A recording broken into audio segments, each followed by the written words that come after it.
If you are a fan of 80s action movies, then definitely check out the Kickstarter campaign for my first feature-length documentary, In Search of the Last Action Heroes. The film charts the rise and fall of the 1980s action movie genre. We'll reveal behind-the-scenes footage, exclusive insights and uncover stories never told before by the people behind one of the most iconic eras in cinema. We can only make this project happen with your support, so come and join me on this adventure back in time. Check out the link to our Kickstarter page and discover exclusive limited edition rewards in the description below. Continuing the theme of top 10s in conjunction with my Kickstarter campaign, I asked my audience what was their favourite female lead or supporting character from 1980s and 90s action movies, and talented YouTuber Rossatron is helping me find out. Hi there Oliver, thanks for having me. This is definitely a subject close to my heart, so the chance to give another shout out to these badass women is always welcome. Ross and I got great feedback from our followers. There were some predictable suggestions for the top 10 and some nice surprise choices as well. With modern cinema now championing female superheroes, people often forget women were kicking ass years ago, and in some cases without the help of superpowers or CGI. Now I will leave you in the capable hands of Rossatron to get this list started.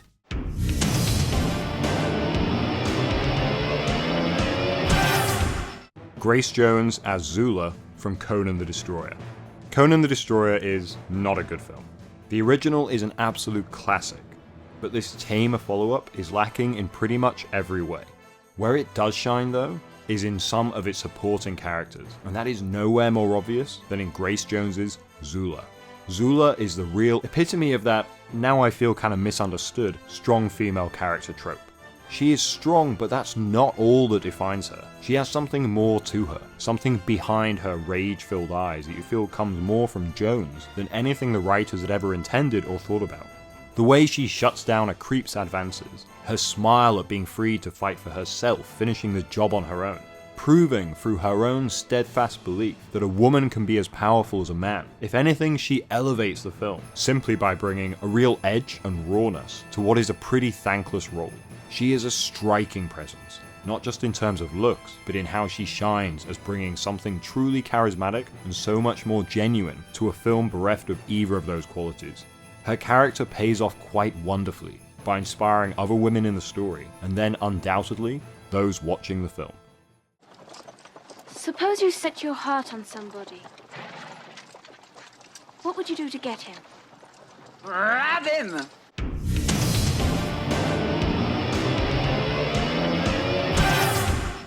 Jamie Lee Curtis might have tackled Michael Myers in Halloween, but now she tries her hand at counter-terrorism.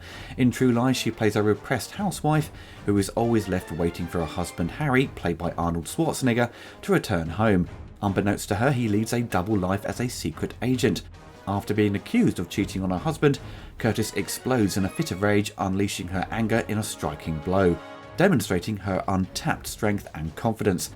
As they battle the bad guys, Jamie Lee holds her own against the terrorists, and even her husband, knocking him down with a well-placed and well-deserved punch to the face. During the epic action sequence as the bridge is destroyed by fighter jets, Jamie Lee performs her own stunt, clutching onto Arnold's arm as she escapes from the limousine, which plunges into the ocean. After this climactic ending, her character becomes a fellow agent and joins her husband on his missions to save the world. Such a shame we never got a sequel. They're gonna shoot us in the head, or they're gonna torture us to death.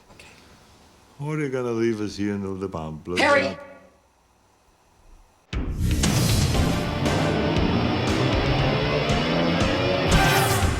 Sharon Stone as Ellen in The Quick and the Dead. The Quick and the Dead is not a favourite of mine, but I can never not enjoy some 90s Sharon Stone, and the energy Sam Raimi brings to anything, let alone a western, is something to be relished. For me, Stone is the highlight of the film, and though at the time maybe she was considered lesser as a western hero since she was seen as never having the same gruffness as an Eastwood or Bronson, watching it nowadays you feel more that she wasn't trying to be that kind of hero. Her more affected character, one that finds it sometimes difficult to take a life, gives her a bit more depth than they could have gone for. She doesn't feel like a typical male character, gender swapped, but instead a character with a bit more thought put into who she is. With a pretty horrific backstory, the impassioned hatred in her eyes, and how she is framed as a hero within the film. She's her own kind of western badass. with an absolute killer final duel scene. As memorable for how she plays it as for Raimi's stylistic flourishes, this perhaps lesser Wild West flick is worth seeing alone for Sharon Stone at her best. You're pretty. You're not. I need a woman. You need a bath.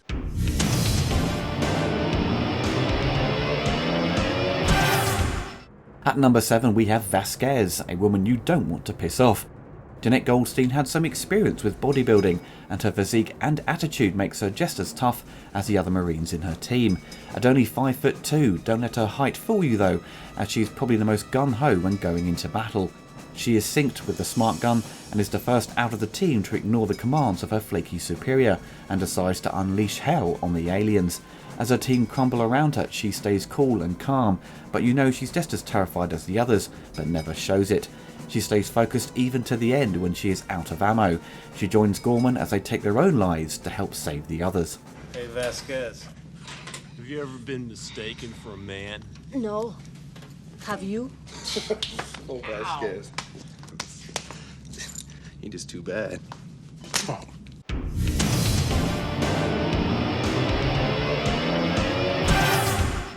Geena Davis as Samantha Kane from The Long Kiss Goodnight. The Long Kiss Goodnight still feels like a forgotten film, one that never achieved what it really should have.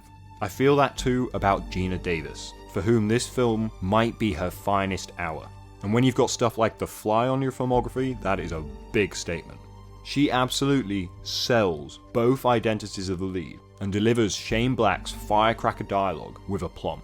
Davis did a lot of her own stunts on this film. She learned to use weapons. She worked with a real undercover agent.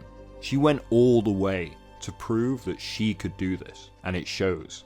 For a character being dragged around by people who know way more about her own situation often than she does, they did a good job of letting her defeat obstacles through her wit and physical prowess alone, such as jumping from the window with Jackson and escaping the torture sequence to defeat Morse. She really is a genuine hero, and like all of the women on this list, she is once again helping prove that there really aren't any differences when it comes to men and women in action cinema. Black lamented its box office failure and wondered if it may have worked better had Geena Davis' character been a man. But the fact that it played so well with the loving mother stereotypes and gave the underrated Davis a chance to play against that makes the film work so well. This is an underseen classic, and if you haven't got round to it yet, give it a go. Uh-oh. You're seeping. Here. Look at this. Oh! Shit!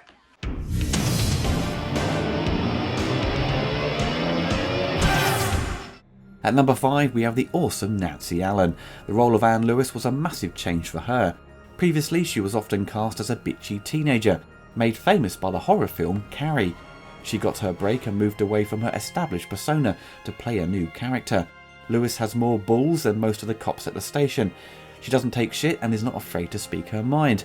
Her first introduction to us shows her kicking the crap out of a thug, with a well-placed kick to the back and 3 punches to the face, and is teamed up with a new cop on the beat, Alex Murphy. Soon after getting to know Murphy, he is gunned down by Clarence Bodiger and his gang, and is resurrected as RoboCop. Lewis quickly clocks on that it's Murphy, and she fights to make him remember who he really was, and remains loyal to the end. Lewis thankfully isn't played as a love interest, but a good friend to RoboCop. This is the kind of partner you need when fighting crime. I got him, Clarence! I got him!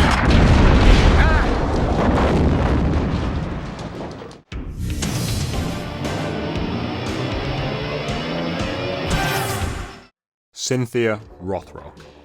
Where the other women on this list prove you can act like an action hero, Cynthia Rothrock actually is one. Not only is she one of the most famous Westerners to make it in Hong Kong action cinema, which is no mean feat, but she also holds 7 black belts in various martial arts and won the World Championship in empty-handed and weapons forms 5 times in a row. That is pretty damn impressive, and she has not been starved of opportunities to show her skills on the big screen over the years. There wasn't any one choice of Rothrock roles in the votes for this list, but there was a hell of a lot of simply Cynthia Rothrock, and I get why. She never hit the level of stardom as much as say Michelle Yeoh or any of her male counterparts, and not one of her roles really stands out. but watching her collective fight scenes back, you really see so much talent and power that not to include her in this list would be insane. Yes, Madam is probably my personal favourite of her appearances, or at least the one I've seen the most and enjoyed. I mean, seeing her and Michelle Yeoh kicking ass like this is never not going to be memorable, and she was a big part of why No Retreat, No Surrender 2 works for me, which is otherwise a slightly disappointing sequel to the first. Her American work in general suffers when compared to the earlier Hong Kong stuff she did. I have a lot of affection, say, for Lady Dragon, but the 2 China O'Brien films, for example, just didn't know how to utilise her skills as well. It feels very standard of that era low-budget action stuff.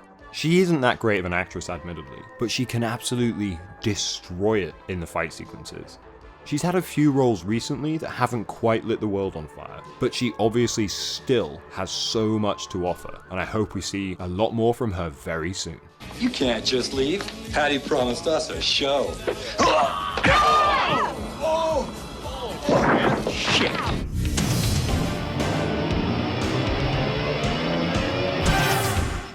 1999's The Matrix saw another leap in computer-generated visual effects.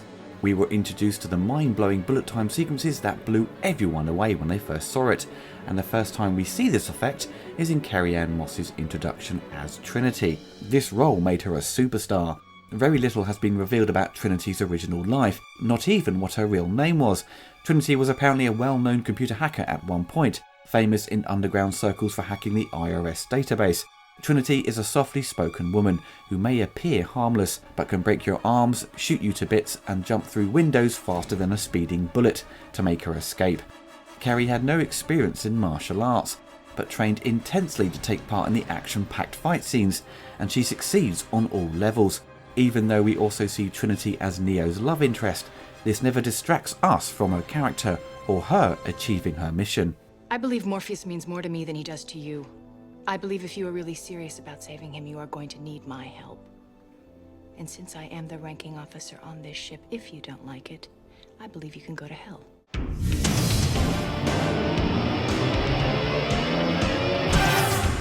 Sigourney Weaver as Ellen Ripley from the Alien franchise. Ellen Ripley. What can I say, really? The ultimate warrior woman. Defeating odds so stacked against her that it's utterly glorious, right? Well, personally, I can never fully accept her as she is in the second film, which of course is the one that came out in the 80s, whilst Alien is a film in the 70s, shouldn't really talk about too much, based on just how utterly fantastic she is in that first film. I imagine this will be controversial, but Cameron changed her from a very much real person to sort of just another gruff veteran. To soften this harder version of her, they make her a mother. To me, that always felt a bit obvious, a bit cheap. It does add a potentially interesting dynamic with her being a mother, fighting a huge alien mother, but then seeing her roast the Queen's babies kinda pushes against that. Maybe I'm reading too much into it. Right, I got that out of the way. In the end, I can't actually really fault Aliens objectively, and the unique Ellen Ripley of Aliens is fantastic. I love how little she wastes time, how she stands up for herself, how she fights for what she knows is right. And come on, with lines like this, how can she not be a badass? Alien is my favourite version of the character, and I have a real soft spot for the underrated third film, as I feel they took elements of that first version of the character, elements of Aliens, sort of drove them together into this hard as nails, but sensitive and a little bit further drawn version of the Ellen Ripley we love. But I can't deny that that Ripley of Aliens is an absolute warrior. I say we take off and nuke the entire site from orbit. It's the only way to be sure. Fucking A.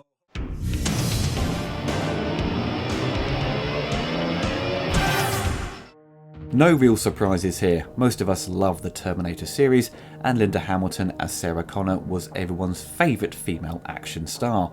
The first film, Sarah Connor is introduced to us as a normal woman pulled into a bizarre situation, and if she doesn't cooperate, could bring about the end of the human race. As she battles the Terminator in a factory in her weakened state, she shows her true strength and calling and destroys the machine. Come Terminator 2, she is hard as nails and focused on destroying Cyberdyne systems that will eventually develop Skynet, the AI that will wipe out humanity. Terminator 2 is often regarded as one of the best sequels ever made.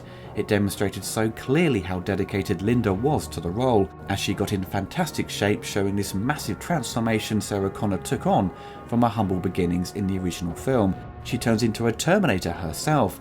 When she decides to kill Dyson, she is calculating and cold. She is on a mission that is bigger than her or his life, and she will not stop, as she guns down his house and breaks in and shoots him. When face to face with Dyson, she realises what she is doing is wrong and pulls back from killing him and returns to her human side, and that sense of guilt takes over. She gets so close to defeating the T-1000, having no fear in taking on this advanced killing machine. If only she had one more shotgun shell. Good morning, Dr. Silberman. How's the knee? Fine, Sarah. She, stabbed me in the kneecap with my pen a few weeks ago. I hope you enjoyed the list, everyone. As mentioned at the beginning, this was chosen by our viewers.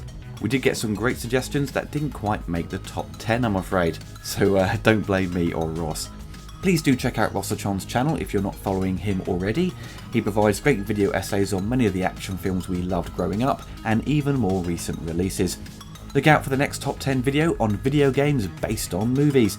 This video will have help from Kim Justice, Slopes Game Room, and Larry Bundy Jr. Don't forget to check out the Kickstarter. You can find the link to the campaign in the description below.